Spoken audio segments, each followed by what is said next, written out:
तो स्वागत है आप सबका हमारे नए वीडियो में। इसमें हम देखने वाले हैं क्रिया शरीर पेपर 2 के मोस्ट इम्पॉर्टेंट एमसीक्यू जो कि हमारे एग्जाम में आ सकते हैं।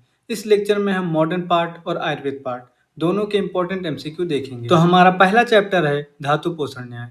इस चैप्टर में जो हमारे सप्त धातु होते हैं जैसे कि रस, रक्त, मांस, मेद, अस्थि, मज्जा, शुक्र, इनका पोषण कैसे होता है इनके ऊपर कुछ थ्योरी दी गई हैं जैसे कि क्षीर दधी न्याय, केदारी कुल्य न्याय और खले कपोत न्याय। इनके ऊपर इंपॉर्टेंट क्वेश्चन आते हैं जैसे कि हमारा पहला क्वेश्चन है धातु पोषण के संदर्भ में केदार कुल्य न्याय का क्या अर्थ है। तो केदार कुल्य न्याय में जैसे जल की तरह नालियों का पोषण होता है वैसे ही इसमें भी होता है, तो इसका आंसर होगा सी। तो हमारा नेक्स्ट क्वेश्चन है कि रस धातु का प्रमुख कर्म क्या है। तो इसका आंसर होगा प्रीणन। एक श्लोक है प्रीणन जीवन लेपा स्नेहो धारण पूर्णे गर्भ उत्पाद कर्माणि धातु नाम कर्मसा।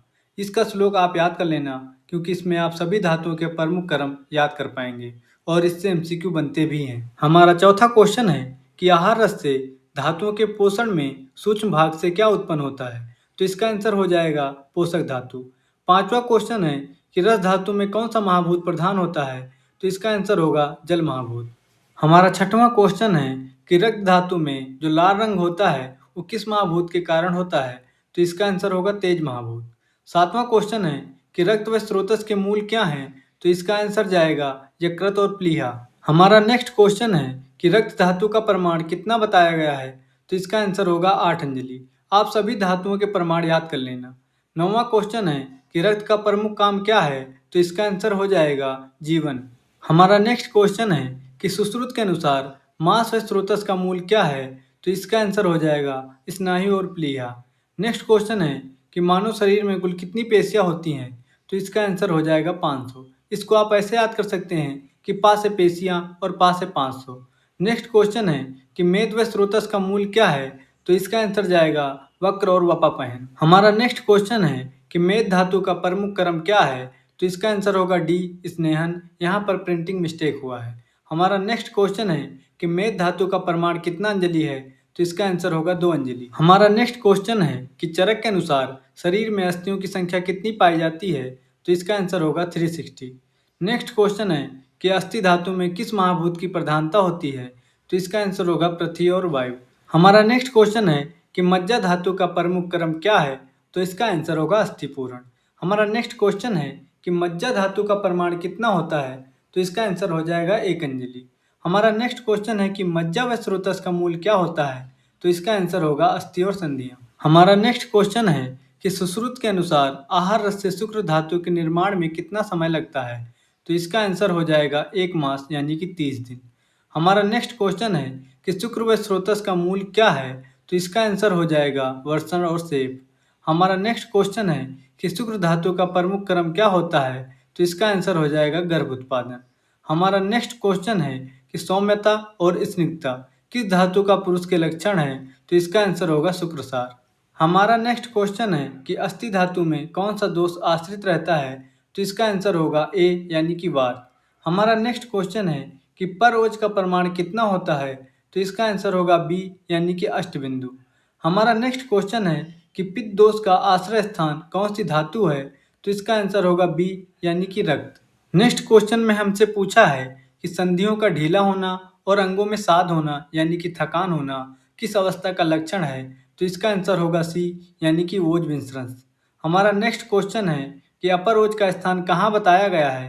तो इसका आंसर होगा संपूर्ण शरीर में। आप इनसे रिलेटेड टॉपिक जैसे कि ओज का स्वरूप क्या है या फिर पर ओज का स्थान क्या है ये सब भी पढ़ लेना, इससे भी एमसीक्यू बनते हैं। नेक्स्ट हम देखते हैं धातुमल और उपधातु के ऊपर एमसीक्यू।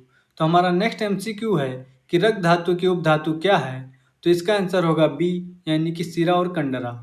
हमारा नेक्स्ट क्वेश्चन है कि मांस धातु का मल क्या होता है। तो इसका आंसर होगा सी कर्ण नेत्र मुख का मल।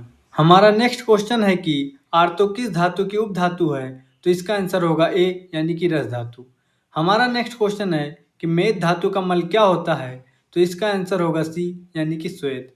मज्जा धातु का मल किसने माना है। तो इसका आंसर होगा डी यानी कि नेत्र एवं त्वचा का स्नेह। नेक्स्ट क्वेश्चन है कि दांत किस धातु की उपधातु है। तो इसका आंसर होगा सी यानी कि अस्थि। आप सभी धातुओं के मल और उनकी उपधातु याद कर लेना क्योंकि इससे इंपॉर्टेंट एमसीक्यू बनते हैं। हमारा नेक्स्ट क्वेश्चन है कि स्रोत इंद्रिय में किस महाभूत की प्रधानता होती है? तो इसका आंसर होगा बी यानी कि आकाश महाभूत। नेक्स्ट क्वेश्चन है कि चक्षु इंद्रिय का इंद्रिय द्रव क्या है? तो इसका आंसर होगा ए यानी कि अग्नि। हमारा नेक्स्ट क्वेश्चन है कि मन के लिए उभयात्मक शब्द का प्रयोग क्यों किया गया है? तो इसका आंसर होगा बी, यह ज्ञान इंद्रिय और कर्म इंद्रियां दोनों हैं। और एक चीज, आप मन के स्थान, विषय, कर्म ये सभी याद कर लेना क्योंकि इससे एमसीक्यू 100% ही बनता है। तो हमारा नेक्स्ट क्वेश्चन है कि किस प्रकार की निद्रा को भूत धात्री कहा गया है? तो इसका आंसर होगा सी यानी कि वैष्णवी। हमारा नेक्स्ट क्वेश्चन है कि तमोगुण की प्रधानता के कारण कौन सी निद्रा उत्पन्न होती है?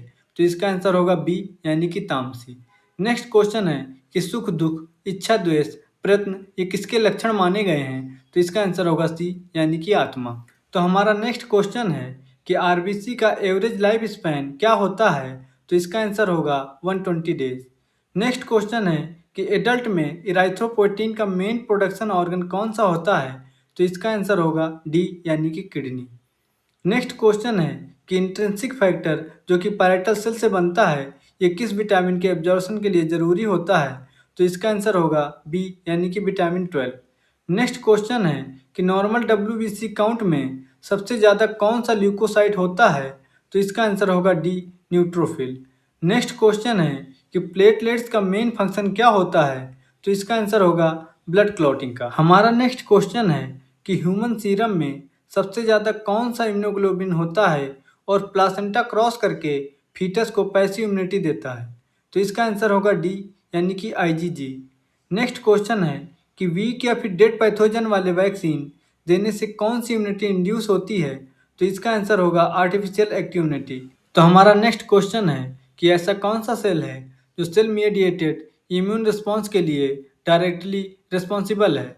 तो इसका आंसर होगा बी यानी कि टी लिम्फोसाइट। नेक्स्ट क्वेश्चन है कि ऐसा कौन सा इम्यूनोग्लोबुलिन है जो म्यूकोसल सिक्रेशन जैसे कि saliva, tears and breast milk में पाया जाता है? तो इसका आंसर होगा सी यानी कि आईजीए।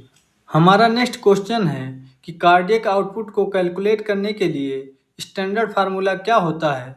तो इसका आंसर होगा बी यानी कि स्ट्रोक वॉल्यूम गुणे हार्ट रेट। नेक्स्ट क्वेश्चन हमसे पूछा है कि जो हमारा नॉर्मल ईसीजी होता है उसमें जो क्यूआरएस कॉम्प्लेक्स होता है वो क्या रिप्रेजेंट करता है? तो उसका आंसर होता है वेंट्रिकुलर डिपोलाइजेशन यानी कि सी ऑप्शन।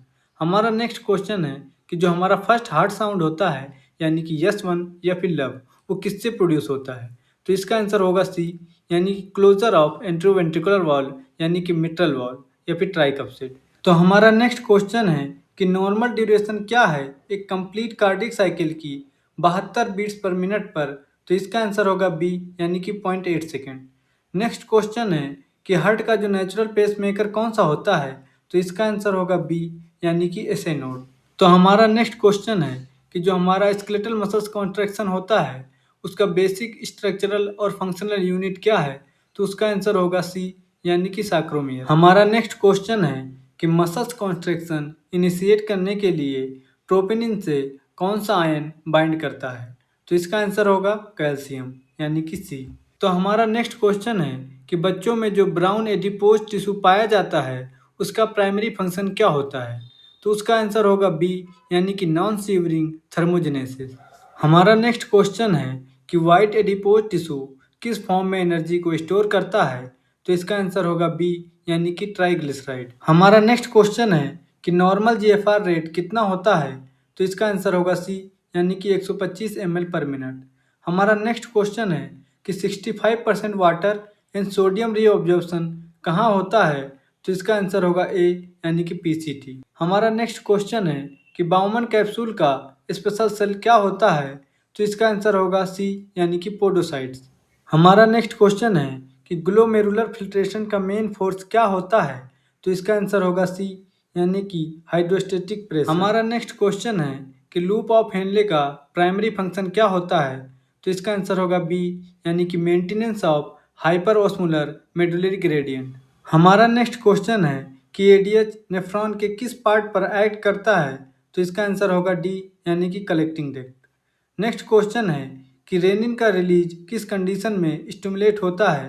तो इसका आंसर होगा बी यानी कि low blood pressure and low sodium level. हमारा नेक्स्ट क्वेश्चन है कि एल्डोस्टेरॉन डिस्टल ट्यूब्यूल में किस आयन के रिएब्जॉर्प्शन को रेगुलेट करता है? तो इसका आंसर होगा सी यानी कि सोडियम। हमारा नेक्स्ट क्वेश्चन है कि हेल्दी इंडिविजुअल में ऐसा कौन सा सब्सटेंस है जो पूरी तरह से रिएब्जॉर्ब हो जाता है और यूरिन में एब्सेंट होता है? तो इसका आंसर होगा डी यानी कि ग्लूकोज। हमारा नेक्स्ट क्वेश्चन है कि जो मैच्योरेशन रिफ्लेक्स होता है वो नर्वस सिस्टम के किस पार्ट के द्वारा कोऑर्डिनेट होता है? तो इसका आंसर होगा बी, आंसर होगा पैरासिम्पैथेटिक नर्वस सिस्टम। हमारा नेक्स्ट क्वेश्चन है कि हमारे टेस्टिस में ऐसा कौन सा सेल पाया जाता है जो एलएच से इन्फ्लुएंस होकर टेस्टोस्टेरॉन को रिलीज करने के लिए रिस्पॉन्सिबल होता है? तो इसका आंसर होगा बी यानी कि लेडिक सेल। हमारा नेक्स्ट क्वेश्चन है कि ब्लड टेस्टिस बैरियर कौन सी सेल बनाती है? तो इसका आंसर होगा बी यानी कि सर्टोलाई सेल। नेक्स्ट क्वेश्चन है कि स्पर्मेटिड में स्पर्मेटोजोआ बनने की प्रोसेस को क्या कहते हैं? तो इसका आंसर होगा बी यानी कि स्पर्मियोजेनेसिस। हमारा नेक्स्ट क्वेश्चन है कि स्पर्म को मोटिलिटी कहाँ से प्राप्त होती है? तो इसका आंसर होगा सी यानी कि इपिडिडाइमिस। तो हमारा नेक्स्ट क्वेश्चन है कि ओव्यूलेशन किस हार्मोन के सर्च से ट्रिगर होता है? तो इसका आंसर होगा डी यानी कि एलएच सर्च। नेक्स्ट क्वेश्चन है कि मेंस्ट्रुअल साइकिल का जो सिक्रेटरी फेज होता है किस हार्मोन द्वारा मेंटेन किया जाता है? तो इसका आंसर होगा बी यानी कि प्रोजेस्टेरॉन। नेक्स्ट क्वेश्चन होगा कि ग्राफेन फॉलिकल के रप्चर होने की प्रोसेस को क्या कहते हैं? तो इसका आंसर होगा सी यानी कि ओवुलेशन। नेक्स्ट क्वेश्चन होगा कि ह्यूमन में फर्टिलाइजेशन कहाँ होता है? तो इसका आंसर होगा बी यानी कि एम्पुला ऑफ फैलोपियन ट्यूब में। हमारा नेक्स्ट क्वेश्चन है कि कलर विजन के लिए कौन सा फोटो रिसेप्टर रिस्पॉन्सिबल होता है? तो इसका आंसर होगा बी यानी कि कोन्स। हमारा नेक्स्ट क्वेश्चन है कि ऑर्गन ऑफ कॉर्टी किस मेम्ब्रेन पर लोकेटेड होता है? तो इसका आंसर होगा सी यानी कि बैसिलर मेम्ब्रेन। हमारा नेक्स्ट क्वेश्चन है कि आई में आने वाली लाइट की मात्रा को कौन रेगुलेट करता है? तो इसका आंसर होगा सी यानी कि आइरिस। हमारा नेक्स्ट और आखिरी क्वेश्चन है कि ऑडिटरी ऑसिकल्स ईयर के किस पार्ट में पाए जाते हैं? तो इसका आंसर होगा मिडल ईयर यानी कि बी। तो यहीं पर हमारा ये लेक्चर समाप्त होता है। बाकी आपको अगर इसका पीडीएफ चाहिए तो आप हमारे टेलीग्राम को ज्वाइन कर लेना, जिसका लिंक आपको हमारे डिस्क्रिप्शन बॉक्स में मिल जाएगा।